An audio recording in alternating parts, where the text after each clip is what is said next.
Hey everybody, it's Jo. I wanted to introduce myself. I'm Jo from Zoe Ford. You can check everything out we do on zoeford.com. And today, you know I love to bring you really fun and quick and easy recipes, and that we just launched a new collection of baking mixes for the barbecue. If you didn't know, now you know.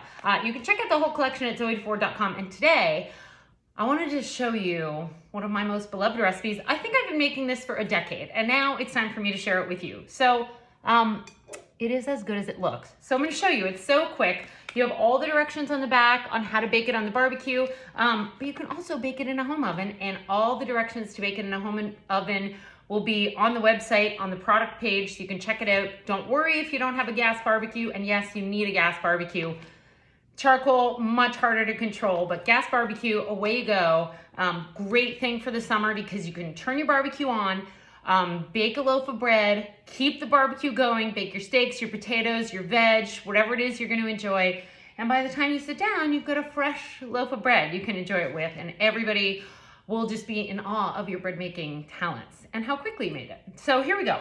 I have one mix in a large bowl. It could be a medium bowl. And then I have 4 tablespoons of unsalted butter that I've cut up into little cubes here. You can see, cut it up into cubes and then put it back in the fridge. Keep it really, really cold. So I'm just gonna break these little cubes up here and put them in. Now those of you who know me, I like to get my hands into this stuff. That's the way to go. So I'm going to press this butter into the flour by hand, but by all means, if you have a food processor, you could just blend it through a couple times just to get the butter pea-sized, and you should be good to go. So when I'm doing this, I'm just going to literally like squeeze, it's so fun. Squeeze the butter into the flour. This is, you know, if you're driving through the South, or if you ever had like Southern barbecue and biscuits, they like to press the butter, or lard in that case, I suppose, into the flour. It sort of just gives you a better texture.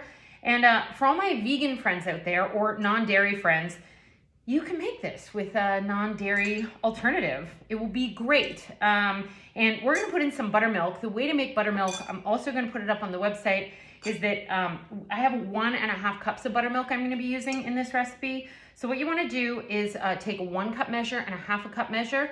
You're gonna put 1.5 tablespoons of either lemon juice or wine vinegar or white vinegar into 1 cup measure, half that amount into the 1/2 cup measure. Fill it up with your non-dairy, whatever it is you're using. Oat milk, almond milk would be great. And there you go. You have a lovely loaf of, buttery tasting vegan bread. Okay, so this is worked through now. There's pieces in there. Now what I'm gonna do is I'm just going to pour the buttermilk straight into here. I have 1.5 cups of buttermilk. All the directions and what you'll need are on the back of the bag. You know, just don't waste anything. Don't waste anything. Okay, now all I'm gonna do is mix this in the bowl. Very, very easy. I'm gonna say this is like 10 seconds of mixing, 15 seconds of mixing. You just wanna get it wet and make sure there's no more dry bits. Check this out. That's it. That's it. It's done.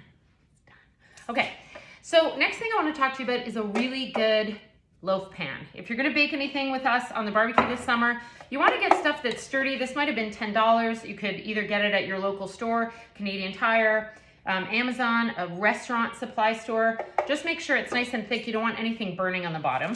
And I'm gonna take a sheet of parchment paper, make sure it's big enough, and I'm gonna lay it into the loaf pan, and I'm just gonna hold my hand at the bottom here and just press the parchment around. You just want it to hold, so when you put your batter in, it's not gonna cave in. That usually holds pretty good. Now, this is rising. It's got some rising agents in it. So I'm gonna scrape everything out of the bowl. You know, don't waste. Scrape it out of the bowl. And now all I wanna do, there's a little more in here. I didn't get it all out. Okay. Now what I wanna do is I just want to press this. It's not like bread dough you've made before. This is very wet, like a muffin batter. So I'm just gonna press this into all the corners. Don't let any get up on the side there. And now what we're gonna do, sometimes you just gotta like squidgy it a little. That's not a word, but okay, get everything off your spatula here. Okay. Now what I'm gonna do is I'm gonna pour over a little olive oil. I save this stuff, but during the pandemic, I'm like, use it up. It's from Italy, trip to Italy. I'm gonna pour over about a tablespoon, just like this. And then what I'm gonna do is I'm just gonna kind of like tap it all over. You'll see it kind of smooths out a bit. Tap it all over. This is just gonna help it get really nice and golden in the oven. There you go. Okay, last thing I'm gonna do before I go put it on the barbecue.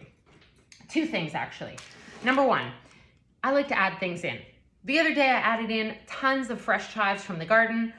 It makes an amazing onion bread, green onions, all sorts of different herbs, basil, whatever you got, use it, throw it in. I have some ramp pesto. It's ramp season and I did not get any this year. If you have some, bring me some.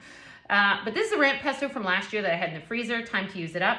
And I'm just gonna take a tablespoon, maybe a tiny bit more. I'm just gonna spread it all over the top. Probably a tablespoon's probably good. A tiny bit more, tablespoon and a half. Okay, just rub this all over the top. Beautiful. And now, this is the secret part. I'm gonna take my spatula here, and this is how you're gonna turn a loaf. You could bake it as a loaf, but this is how we're gonna turn a loaf into dinner rolls. This took me a lot of time to think about for you. So what I'm gonna do is I'm gonna take, because there's oil on the top, it's not gonna stick. Just gonna kind of shimmy this down about a quarter of the way down, then in half, just kind of tapping, and then the half in half, that gives me 4, and the other half in half over here, that gives me 8. Now I have 8 dinner rolls. Can't wait. So what I'm gonna do now is take this out to the barbecue and show you how to use it. What we sell on the website is something I've invented called the baking elevator. This is what you need to be able to bake efficiently on the barbecue. You don't want your pan to be down on the grill too hot. You're gonna burn the bottom. You gotta have a little buffer barrier in between. So I've created the baking elevator. You can buy this kit on the website, or by all means, if you are crafty, you can make this at home. All you want is a basic aluminum cookie sheet, a trusty thermometer. You never really want to trust the thermometer on the barbecue. It's not that accurate. So get yourself one of these, or it comes in our kit, and a grate that is going to lift your baking up and make sure that there's lots of air circulation, just like in an oven when you put it on the middle rack of the oven. So this is the baking elevator. You don't want to put it in while your barbecue is preheating. My barbecue is preheating now. You want to leave it out so it's not hot. And then this is just simply going to go on top like this, and we're going to put it in the barbecue. That's going to be part 2, so stay tuned for part 2 of the barbecue sea salt dinner rolls. You want to check them out, that's at zoeford.com. So good. We have 3 other barbecue mixes. The Rockstar Graham crackers are amazing. They're amazing. That's the next video. We also have the grilled cheese pancakes. Phenomenal. There's no actual cheese in them. You add cheese later. And we also have the quick cinnamon rolls. So good. I'm going to show you now a pre-baked one in the oven, because you could do the same thing just in your oven. This is cooling over here, and look at this gem. I cannot wait to eat that, although I did promise some to my neighbor. And this is the beautiful dinner rolls. These are ready in about 23 to 25 minutes. I'm just going to break this open and show you. Guys, I mean, how can you say no to this? I mean, you could put butter on this. Don't you want to eat this when you're barbecuing your corn, chicken, steak? So good. We put pesto on the other one. We're gonna see how that bakes up. It's first try for me. I love to mix stuff in, so really get creative with this. And I'm so excited to finally bring you, it's been a year in the making of bringing you baking mixes for the barbecue.